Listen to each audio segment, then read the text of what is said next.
Hi, aloha everyone. Thanks for joining us for today's CISOs in the Hot Seat panel. My name is Rachelle Mansilungan, and I'm an IT security engineer at the Hawaii Medical Service Association in Honolulu, Hawaii. Today, I'm joined by a panel of CISOs. They're all here to share their points of view on the SOC, where it sits in the context of the broader security program and how you can get on the leadership track if you someday aspire to be a CISO just like them. Let's do some introductions. Rick, can you start us off? Hi, I'm thrilled to be here. My name is Rick Holland. I'm a CISO at Reliaquest. Reliaquest is actually a good thing because I have good perspective here. Reliaquest Security Operations Platform, but basically we deliver managed detection and response. So Devo is a partner of ours. I work with security operations teams every day. Before this, I was a CISO at Digital Shadows, and Reliaquest acquired us last summer.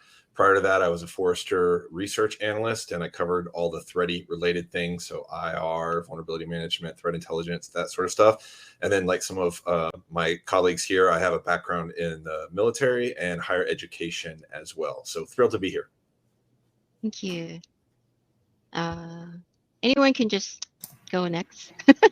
Hi. Olivia, thank you. Don't let us fend for ourselves. We don't know what to do.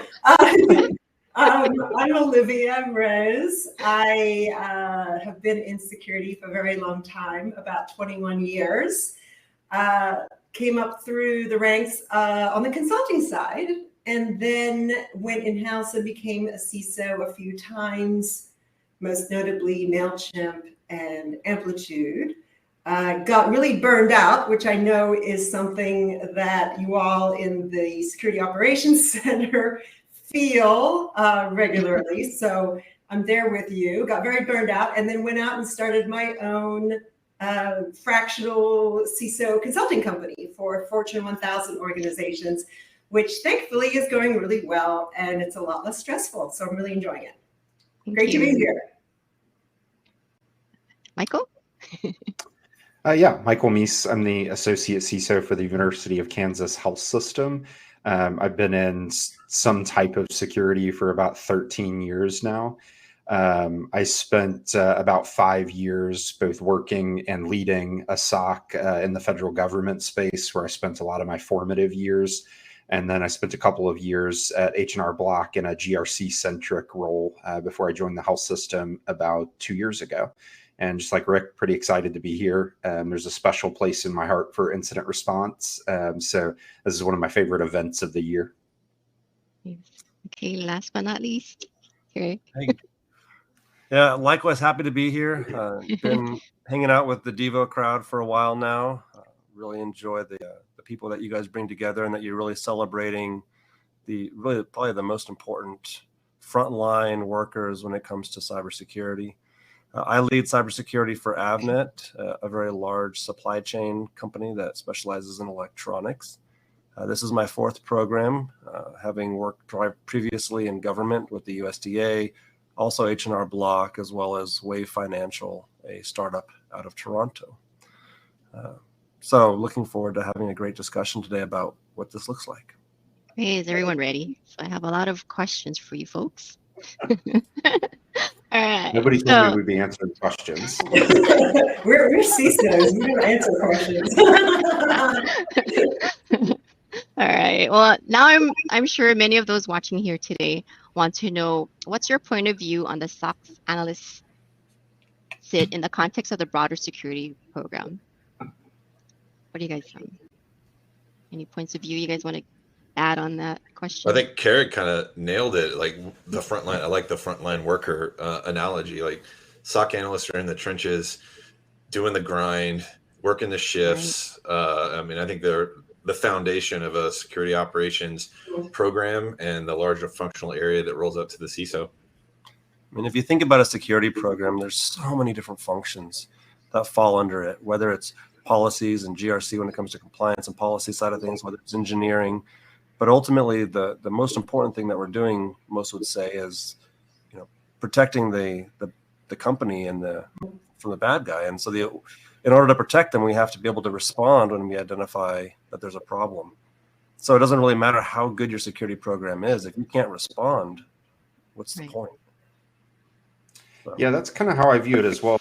I I think that front line is a good analogy, but I also view them as a backstop. Is no matter how good your program gets, no matter all the cool risk things and protection things you do on the front end are fantastic, but at some point you're gonna suffer an incident. And unless you have a very mature security operations center that is staffed by capable analysts who can find them, detect them, contain them, and communicate about them in a very rapid fashion, that house of cards kind of comes tumbling down really, really quickly. So that's why I always say there's a really special place in my heart for the SOC and SOC analysts, because at the end of the day, that's ultimately what it always comes down to, is how quickly can you detect, read, and react, essentially.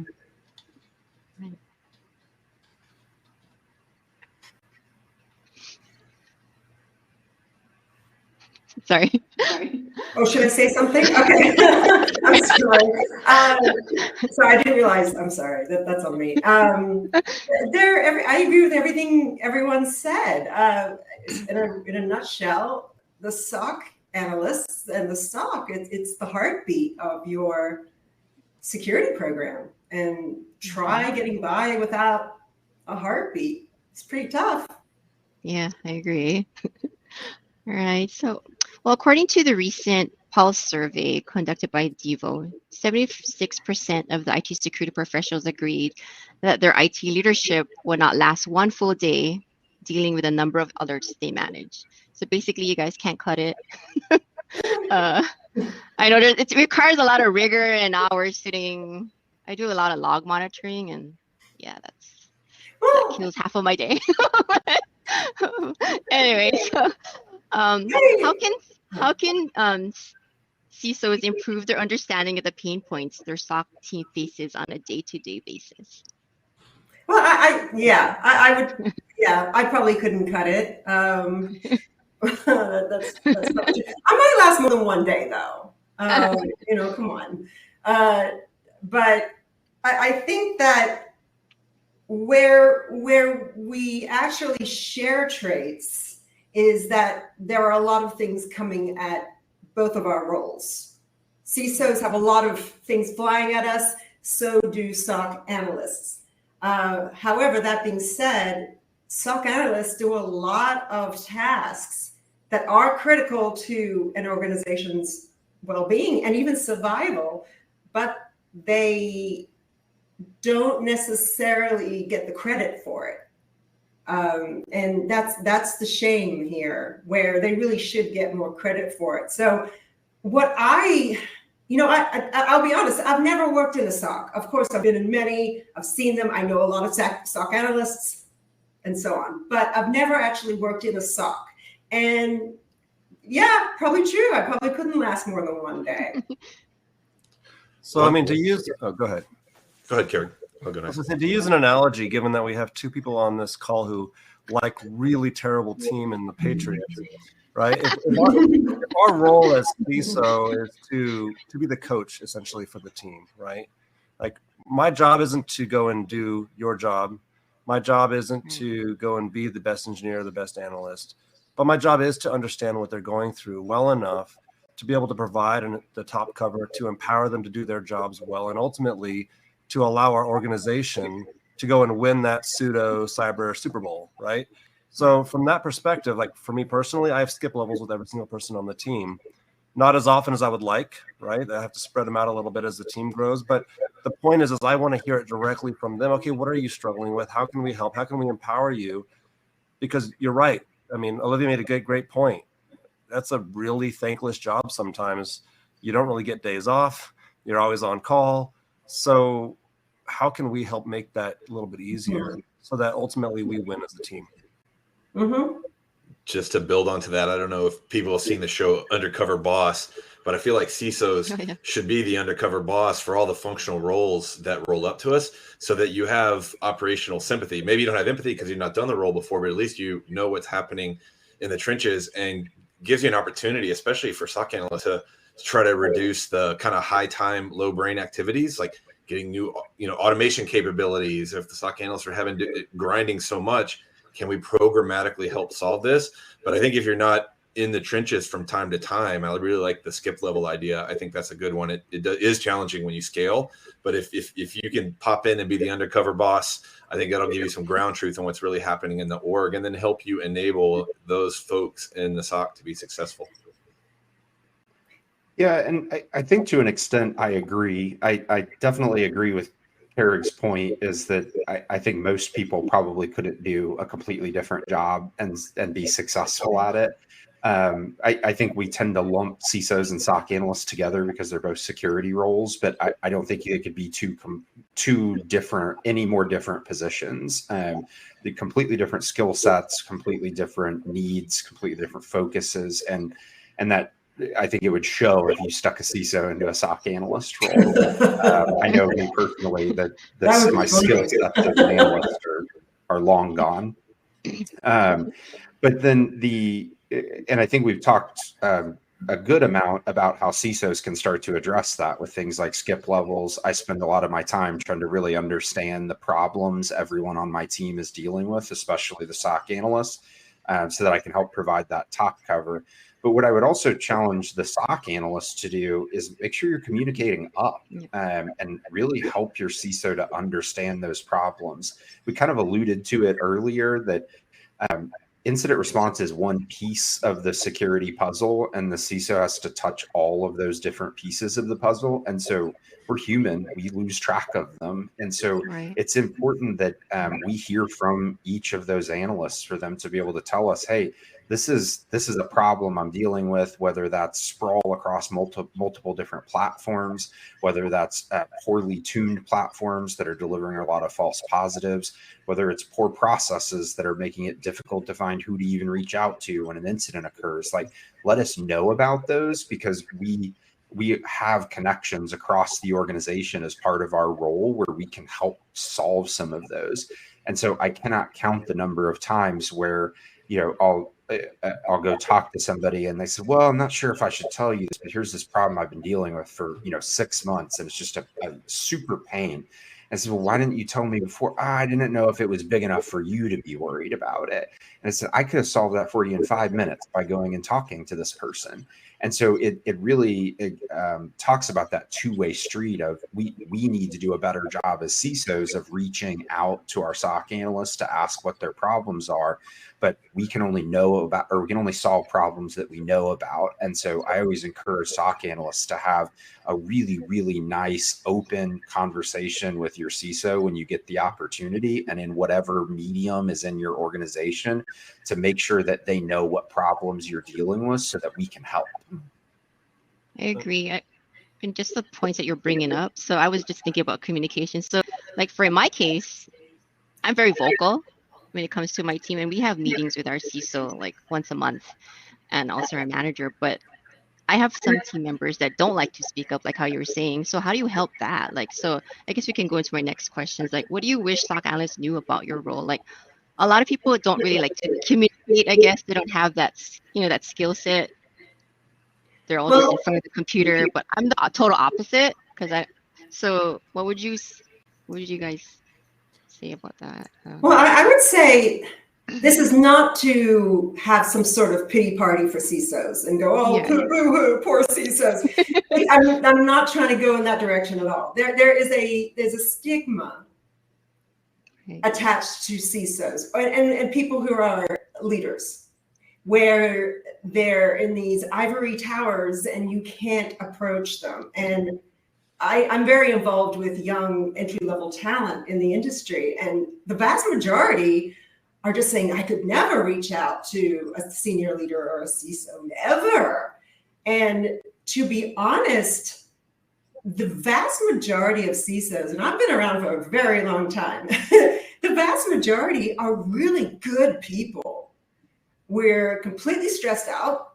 We're overworked. I mean, just like the SOC analysts are too, but we're completely stressed out. We've got a lot going on. Yeah, we may not respond right away to your email, but we do want you to reach out. And if you reach out and say, hey, can I just have a coffee chat? I just want to hear about your story. Or if you can introduce me to someone who knows a lot about this type of forensics, if you're interested in forensics. And I think that what I really want everyone who's watching this to come away with from this is CISOs are people. You know, kids drive me crazy. I'm a human being. I like talking to young people who are energetic, because I don't really have that anymore, and bright-eyed and bushy-tailed. Don't ever feel that you're not enough or have this imposter syndrome that you'll have nothing to say to a CISO.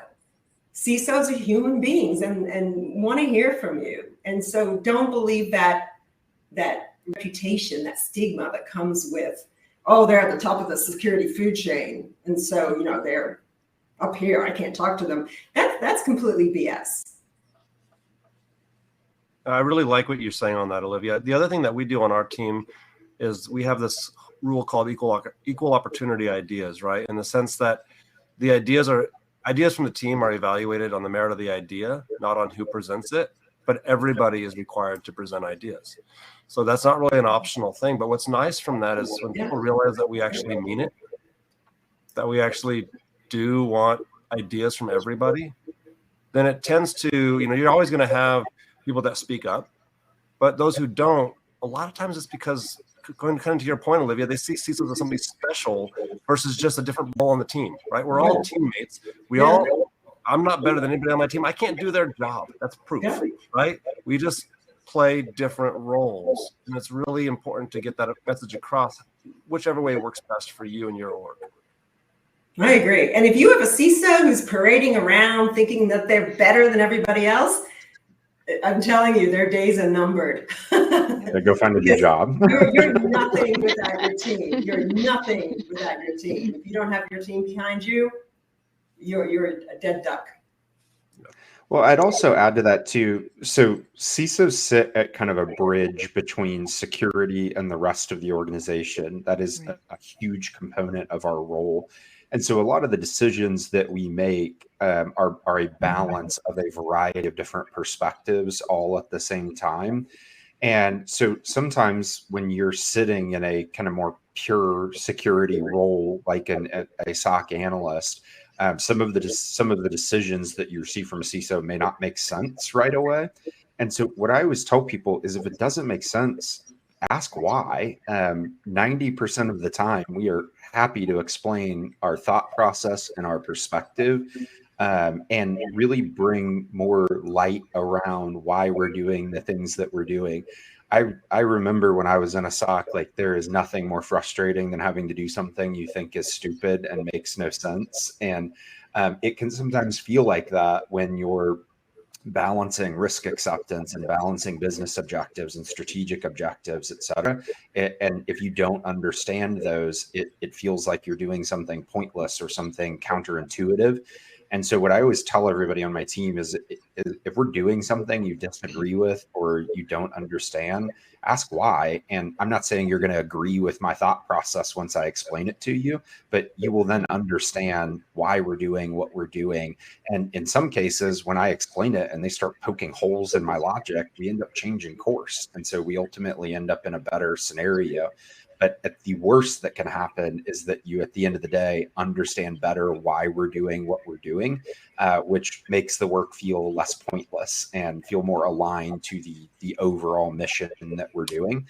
So that would be a huge advice too, on kind of continuing to open up that communication, is really dig into the why behind things. And then, echoing Olivia's comment, if you have a CISO who won't explain why they're doing what they're doing, they're probably not going to last long either. I mean, to your point, Michael, one thing I wish we could more easily express, our teams want us to back them. That's our job in many ways, right? Is to provide that top cover for our teams to go and sell them to the business for how we provide value to that business. But the reverse is also true. And I think that's missed on SOC analysts and other security team members sometimes.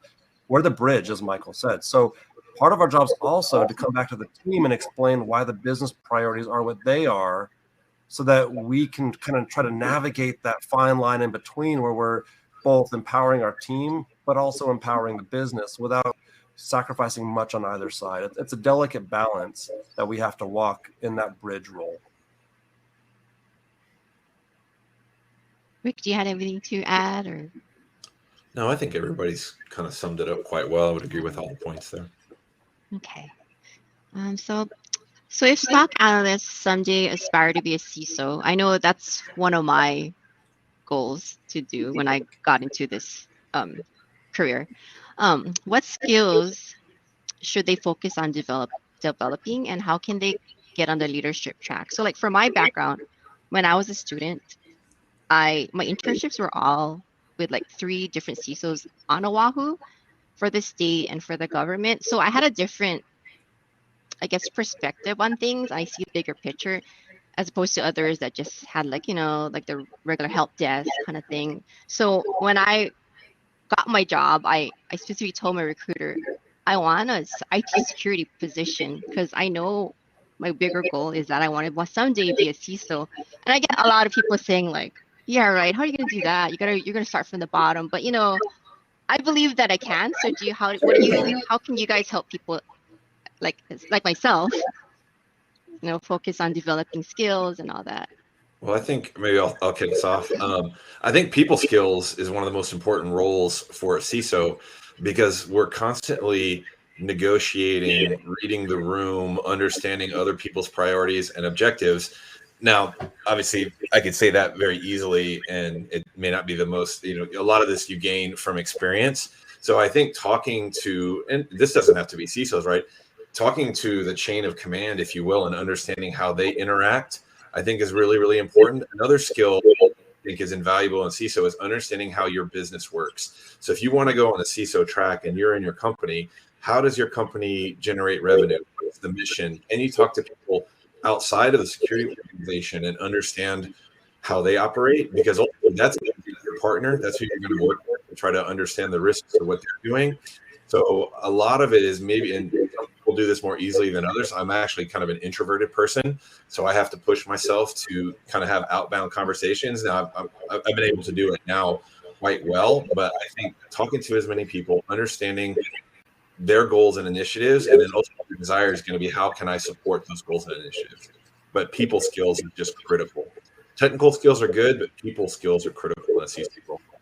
I mean, I think the very first step is just to recognize that a CISO is a completely different skill path, track, whatever you want to call it. I mean, there's this common concept, and in fact, I see a lot of businesses do this, where they think, hey, this guy's super technical, so let's promote him because he'll automatically be good.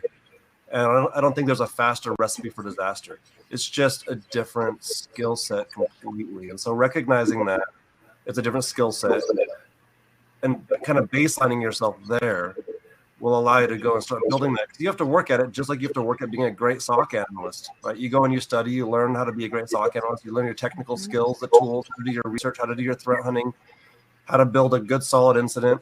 The same is true for leadership, right? It's a different skill set, and focusing on it and treating it as such is going to be really important if you want to move up the ranks. Oh, Michael, did you want to say something? Okay. I'm going to bring up the uncomfortable thing here, where the story is very different for people who are not in the majority. So when you said tech skills aren't as important and so forth, yeah, absolutely. But if you're a woman, because I can speak as a woman, right? I can speak from that perspective. I'm telling you, you've got to know your stuff, and you got to know it better than a lot of people in the room. You don't have that flexibility to just say, oh, I don't know, I don't need to know tech skills that much. You have, that's the thing. The industry, just like any tech industry, if you're not in the majority, you have to work harder. And I'm going to be very blunt and direct. You have to work harder, and you have to be better, and you have to spend more time learning things and making those connections that the majority doesn't have to. But on the other side, if you do those things because you're in a minority, then you have opportunities that the majority doesn't necessarily get. So, for example, if you're a woman in security and you want to go on a webinar, literally just turn on the green light and like everybody will reach out to you, because everybody needs women, because there's not as many women as men. something like 15% are women.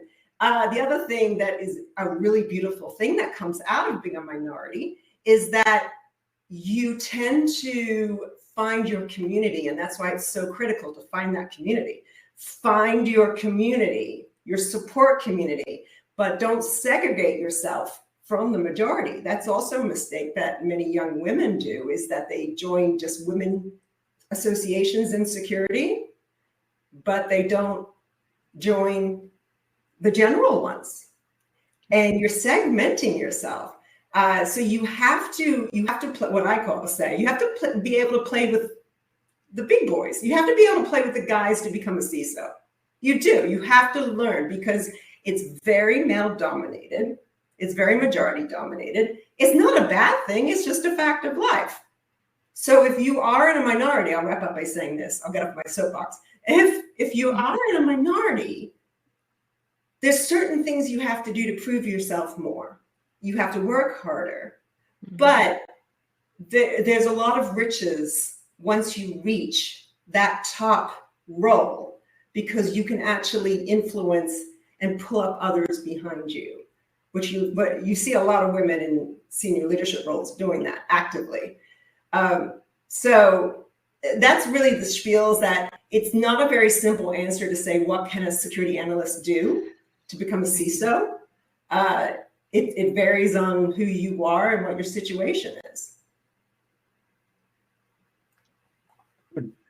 I would also add that I think I spend more of my time learning kind of non-security skills than I think I probably ever anticipated when I first set out on this track, especially around people leadership and people management. Because as we talked about early on, there's no successful CISO who doesn't have a great team behind them. And our job is to empower that team. And that means building diverse teams and bringing diverse perspectives to the forefront, being able to work through problems, challenges that come with having, people on your team, especially when you start to get into the larger teams where you're maybe 2 or 3 levels removed from the people actually doing the work. And so I always encourage everybody to spend time understanding leadership theory, understanding management concepts, of how to build teams, how to do strategic planning for a team, set a strategic direction, and enforce priorities along that strategic direction. Because ultimately, when you start getting up into those leadership roles that are kind of the precursors to the CISO role, those are what end up making you or breaking you, is your ability to deliver on large scale projects, on strategic objectives, et cetera. And that's where they ultimately end up deciding whether you're quote unquote ready for that seat, is if you can deliver on a tool implementation, for example, of maybe a SIM, that's a 12-month project in a lot of cases. If you're able to lead a team of engineers and analysts together to be able to accomplish that project, maybe you're ready to start taking on some of those even larger projects, larger teams, et cetera. And the only way those are successful is if you know how to manage people, because you're not the one in there building the parsers. You're not the one in there launching the product. You're not in there tuning alerts anymore. You're talking to the people who are. And so I always tell everybody to don't read security books, go read people leadership books. And that will ultimately be a huge determinant of your success on that leadership career path that, in security typically peaks at the CISO role. Okay. Hold on. And also take marketing classes on how to present different communications to different types of people and roles effectively and have it resonate. Because I always say, go take marketing 101 on YouTube, because you have to learn how to tailor how you present. The other thing is, and nobody said it here yet, conflict and negotiation skills. Because you need to go out there and you need to convince the engineering leader to squeeze your pen test remediation findings onto their roadmap that they've had established for 6 months, hopefully, or a year. you're going to do some negotiation skills right there. So That's you actually have a to really learn how to negotiate. Sorry, go ahead, That's Carraig. that's a really good point. When I look at my background, right, I came into cyber from a human intelligence field. My degree is in social psychology, which is the study of influence. Yeah. And I think that degree and background has helped me more as a CISO than any technical background would have ever helped me with, right? Because our job really at this level is to sell. We're selling the team, we're selling the business. Our job is to influence and to help maneuver situations such that they work out what the best that we can for everybody involved. Yeah. Love that. I mean, it's really tough to have people change their behavior. If you're reaching out to the marketing team and saying, you need to now do background checks on everybody in the EMEA office, you've got some influence to do there. You've got some work. And I can see, Carraig, how that background would come in very handy. Yeah, we often think of security as a hammer, but in the vast majority of organizations, it's not and never will be. And so you end up having to kind of work your way into a lot of different places. That's an excellent point. So you guys agree on just, so everyone just should be like a little bit more well-rounded in like. Very much so. Yeah, Okay. become interested in events, what's going on, because you have to kind of listen to what's going on, Right. and to subtext of things to find things out sometimes. It's Just almost put like yourself out there. Yeah, I call it being a nosy neighbor. I want to know what is going on with every single group in this organization. And I have, I set it up that I am told of things going on across the organization for groups that I don't have a direct relationship with. And you have to set up relationships like that because you have to have interest in what is happening, or else one group will go do something completely off kilter and you'll never know about it. Because who wants to bring in security? Ugh, they just slow things down. So what would be, I know a lot of you give a lot of pretty good advice for those like myself that want to go into your role, but like just for the audience, there might be people that watching that are not in IT security, but any type of advice your audience that you want to give the audience, what would it be? I guess it's just, or just your final thoughts on our discussion today. You guys have anything that you wanted to add? I would say that, there's a lot of SOC analysts and really just security folks in general that I've talked to that aspire to be a CISO, not because they really want to lead people, but because they see it as the promotion path as they mature and get better with security. And I would caution against that. There's this stereotype that, again, going back to what Olivia said before, that CISOs are just better, but that couldn't be farther from the truth. If your passion is the technical side, then you can work your way up, and many organizations now are creating separate pipelines, so you can still do an amazing job, work your way into leadership per se, right? More senior roles, doing what you love and what you're good at without the people leadership part, which just isn't for everybody. So don't think for a second that in order to advance in cyber, you have to move into people leadership. It's just that different of a role. It's not for everybody. I think you, as a SOC analyst, you're in a unique position because you work with so many other groups that are out there, and it gives you an opportunity to learn from those groups. You may be working with the engineers that own the different sensors or data sources that are out there. You may be working with the threat hunting teams that are building on the work that you're doing as an analyst. You may be working with detection engineering teams in all these functional areas. So I think the SOC analyst is a really good springboard to grow into the organization, into other roles.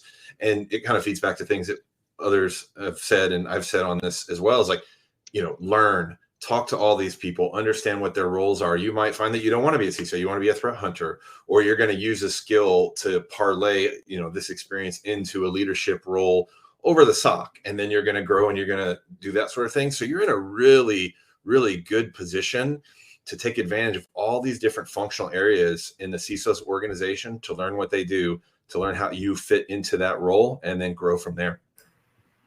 And I would agree with all of that. CISO is not the only path to go. You might be much happier in a different role, but another key factor is don't be shy. Get out from behind your phone. Go to events, meet people. The industry is so interrelated and connected that your network is critical for everything. Every job I've ever gotten has been through my network. Every client I have right now is through my network. I haven't spent a dime on marketing. Everything is through your network in this industry. And the best way to do it is to go out, volunteer at RSA, go to these local ISSA events. And Devo, I'm sure, has local events. Go, but don't just sit there and sit behind your phone. Meet people, connect, get to know people. This is a very social, even though it's a technical industry, it's still a very social industry. It's really weird that way. You'll find your network and experience are the two most critical things to build up in order for you to have a successful career in security nowadays. So get out there. Don't be shy about it. Reach out to people. Ask for a coffee chat. Yeah, I would say kind of piggybacking off Rick's point is SOCs are a place where you can have tremendous amounts of opportunity because you operate in chaos. It's right of bang by nature. And so you have tremendous opportunity because when there's chaos going on, the focus becomes much more about who can provide value, and a lot of the kind of the fluff falls off. And they're really looking for people who are gifted, are driven, want to be involved, create solutions, etc. But at the same time, it also creates a tremendous amount of stress on those people. And so I always tell SOC analysts that you need to take care of yourself. And I know mental health and work-life balance has become a bit of a cliche over the past couple of years, but it's absolutely true. If you don't put in structures and processes that allow you to remain fit to fight, essentially, you're going to have difficulty being successful over the long-term portion of your career and being able to continue to build upon yourself, both personally and professionally. And so whatever you're doing, stop and ask yourself, could I do this for the rest of my life every single day? And if that sounds terrifying, what you're doing is not sustainable. And so think about it from that perspective, and it will increase your longevity and ultimately the trajectory of your career in a much more positive fashion. I have seen so many SOCs and brilliant people that have come into them and been these bright shining stars for 6 months, and then they flamed out because they couldn't keep it up. And so it's very, very important that you take care of yourself, take care of your teammates, take care of your personal life, so that you're able to continue to grow both personally and professionally over the course of your career. Thank you. I love that. I totally agree. I just had a conversation with my coworker about that yesterday, but we would love that. So let's just have a little fun before we close off. So when I say SOC analyst, what's the first word you guys associate it with? Worker, hard worker. Insomnia. Energy drink. Energy drink. Monster. Investigator. It's cool watching them go down rabbit holes. All right. Well, I guess we could kind of end this for now. And thank you, everyone, for sharing all your final thoughts. And thank you to our audience for joining us today. And we hope you all have a wonderful SOC Analyst Appreciation Day. Thanks, Rachelle. Thank you. Until next year.